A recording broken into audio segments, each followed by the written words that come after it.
I'm Courtney and I'm from Auchenharvie Academy. I'm interviewing Eddy with his experience with cancer and how he had dealt with it. The first question is, how has this affected friends and family? Well, it's had a massive effect on my family, especially my wife in particular. When we first get told, we sat beside the nurse, and the nurse said to Mr. Gemmell, "Afraid to tell you you've got cancer." I was glad my wife was there, because as soon as she asked me that, told me that question and answered the question, I looked up and I went blank. I couldn't say anything. I didn't hear a thing she said after that. My wife just picked up on it all.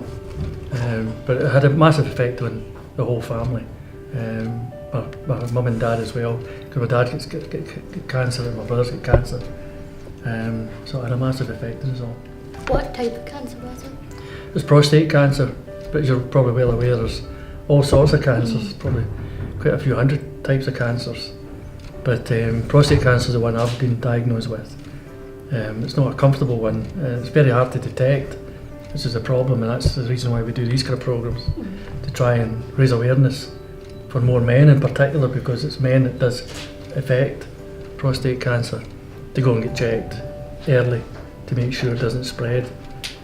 Because what can happen, it can spread into your bones, it spread into your system. My brother, what's happened to him, it's spread into his spine, spread into his hips, ribs, it's now in his neck. So if you don't catch it early, that's what can happen. Fortunate enough, it caught me early. Could this get treated? Yeah, I've had treatment, I've had radiotherapy, and I've had what they call hormone therapy. Radiotherapy is basically you lie in this big flat bed sort of thing, and there's a massive machine comes down and just rotates round about you. And they put tattoos on you. There's 2 tattoos here, the one here, and the tattoos are for alignment. So it's accurate. Whenever they fire the beam at it, it captures it, and it's for alignment. If it didn't do that, they would hit other organs in my body and burn it. So the way they do that is to put these wee golden seeds, they plant inside, and when the X-ray comes up, they can see these wee seeds, and it means then they can target, the nurse can target the beam, the radiation beam. The hormone therapy is something it's an injection I get in my stomach every month. It's not comfortable. For a couple of days I'm really not well. In fact, this week there's no one in my better week, so I could have had the injection last Friday. But yeah, that's the treatment I've got, but there's a lot of other different types of treatment for different people. Does this cost anything? No, it's an NHS. We're very fortunate in this country. Other countries don't have that kind of luxury. In this country, if you're detected, it's quite a serious thing, and most hospitals will automatically pull you in and discuss with you, the situation you're in, and make sure you get the proper treatment. Would you say you have recovered? No, as yet. I have to see my doctor in 2 weeks' time. I'm on the right sort of lines. They've basically said to me, yeah, we think you're it's hard to say cure with cancer, it's very difficult. Because it can always come back. It can always come back, as you know.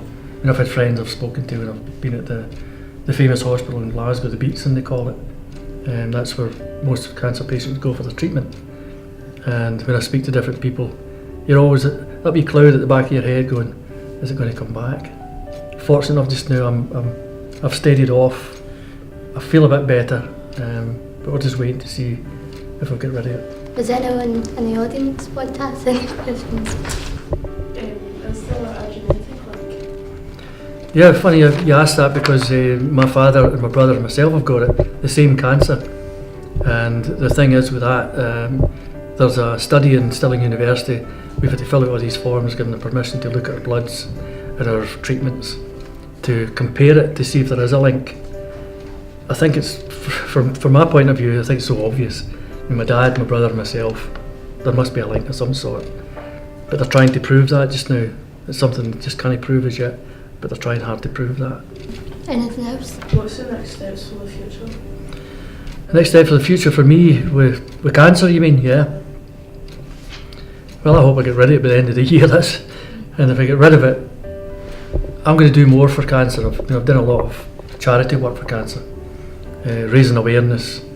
I was on a BBC programme last Wednesday night, and yesterday morning I was interviewed BBC Radio Scotland to try and raise awareness about cancer, and trying to meet people, and particularly young people like yourself, not to scare you or anything like that, or put any fear into you.